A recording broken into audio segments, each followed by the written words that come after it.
didn't see you there. The Gilded Age was a period of time from the 1870s to about 1900. It was named by Mark Twain, and it was called Gilded because America appeared to be a successful business powerhouse on the outside. However, it was full of corruption on the inside. Therefore, when the question is asked if the term the Gilded Age was appropriate to assess American society, politics, and economics in the years after the Civil War, we say yes. Now let's go to our detectives for more details.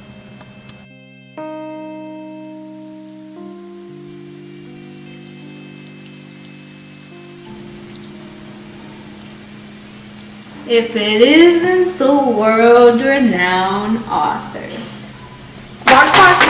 Mark. Twain. Now tell me, what does the word gilded mean? Gilded means to be covered with a thin layer of gold. So you're saying that gilded means covered with gold. Well, this is not the case. During the Gilded Age, which you named, it was actually a time of horrific violence and racial tensions that lasted between 1850 and 1900s.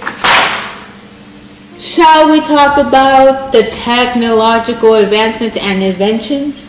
Yeah. See that right there? What is that? That's a light bulb. Okay.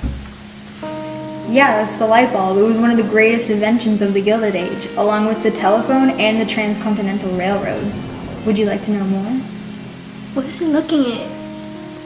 The Gilded Age is regarded as the age of great inventions for its many innovational new technologies, including the telephone invented by Alexander Graham Bell, the light bulb invented by Thomas Edison, the typewriter invented by Christopher Sholes, and the flying airplane invented by the Wright brothers. Wow, those were some pretty good inventions. But they cannot sugarcoat the fact that there was so much racial tension and immigration problems during this time. Immigrants from Northern Europe and their children helped to bring change to our unskilled labor, entrepreneurial energy, and technological talent. They came to America in several waves, and the total was almost 19 million. Most of them were from Southern and Eastern European countries that were war-torn.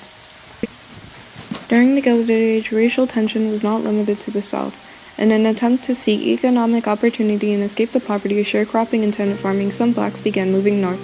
As a result, the North experienced growing racial tensions as African Americans competed for jobs, leading to increased social instability. African Americans were paid low wages and were not allowed to join labor unions. All right. You've been a smart fella. But can you tell me who this is? Yes, I can. That's John D. Rockefeller. Can you tell me who this is? Yes, that's Andrew Carnegie. And they were both industrialists in the Gilded Age. And Rockefeller, he was the one who founded the Standard Oil, and Carnegie had his own steel company. Would you like to hear more about the rise of corporate America and the development of cities? The rise of corporation was one of the most important things to come out of the Gilded Age. By 1914, America was the largest industrial nation in the world. Technological advances, expanding population, improved transportation, financial innovation, and new business practices combined to fuel this economic growth. However, the laissez-faire ideology called for little or no government regulation of economic affairs, and unskilled urban workers did not share in the economic gains. Instead, they endured great poverty. There was widespread development of cities in America during the Gilded Age. In 1860, only about a sixth of America's population lived in urban areas. However, by 1900, that number had doubled. New technologies improved industrial and agriculture productivity, and growing cities provided markets and workers for industrial businesses. Did you know that from the rise of corporate America, along with the development of cities and the transcontinental railroad, that farmers ended up blaming the railroad owners for their plight? Every year in America, the crop prices fell. Many farmers blamed railroad owners, grain elevator operators, land monopolists, commodity future dealers, mortgage companies, merchants, bankers, and manufacturers of farm equipment for their plight. Many attributed their problems to discriminatory railroad rates, monopoly prices charged for farm machinery and fertilizer, an oppressively high tax tariff, and an unfair tax structure. So, do you like baseball? Are you any good at it? No, I'm not that good at it. I usually strike out.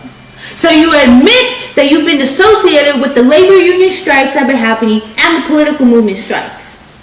Are you talking about the Great Railroad Strike of 1877, where the railroad workers of the United States went on strike to protest against their lowering of salaries? A political movement during the Gilded Age includes temperance. Many Gilded Age reformers felt that alcohol consumption was the main source of social problems. Alcohol consumption had skyrocketed since the Civil War, and bans on alcohol were passed in some areas. This also includes women's suffrage. Many middle-class women felt social and moral reform depended on women getting the right to vote. In 1890, the National American Women's Suffrage Association formed from a union of the main suffrage groups. It argued that women needed the right to vote to protect themselves and that they could also use it to make society more moral. Based on the information and facts we gathered here today, when the question is asked, was the term Gilded Age appropriate to assess American society, politics, and economics in the years after the Civil War? Me and Detective Mendoza have concluded that yes, it was an appropriate term for the time period after the Civil War. That's what I've been saying this whole time. We knew that. We were just testing if you knew about this topic. What are you talking about? I named it the Gilded Age. You arrogant son of a...